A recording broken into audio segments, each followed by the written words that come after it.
vient d'entonner un chant qui appelle ceux qui sont dans cet égrégore, c'est-à-dire dans la sphère spirituelle du Kingunza, de venir et entrer dans le culte qui démarre.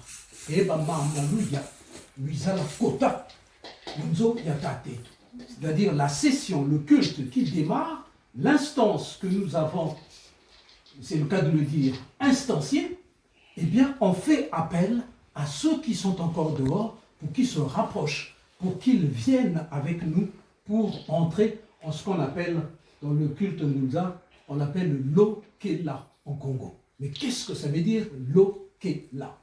L'eau en Congo, ça veut dire ce qui se détache, ce qui, en lingala on dit l'ongola, pour enlever quelque chose. Le lo traduit la même chose. En Congo, quand on jette quelque chose, on dit l'osa. C'est-à-dire, on se détache de la chose. L'eau qu'est là, l'eau signifie ce qui se détache. Ça veut dire quoi? Ce qui sort de l'ordinaire. Qu'est, ça veut dire quoi? Qu'est, ça veut dire qu'on est attentif à ce qui se passe. On est concentré. C'est pour ça qu'en lingala, on dit keba. En Congo, on dit keba aussi, kenga. Ke traduit le fait qu'on est en alerte. Là, en Congo, ça signifie l'instance, une sphère d'influence, quelque chose, l'écosystème dans lequel on se trouve. L'Okela signifie une concentration exceptionnelle dans l'univers dans lequel on se trouve, dans le culte qui a cours.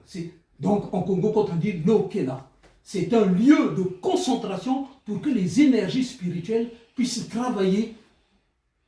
En fait, ça va créer quoi? Ça va créer ce qu'on appelle en Congo Nto Yalulendo, c'est-à-dire des flux spirituels puissants qui vont tourner. C'est pour ça que ceux qui sont sensibles, qui sont à un certain niveau de réalisation, ils vont entrer en transe parce qu'ils sont baignés dans ce marigot en quelque sorte, dans ce fleuve des flux spirituels.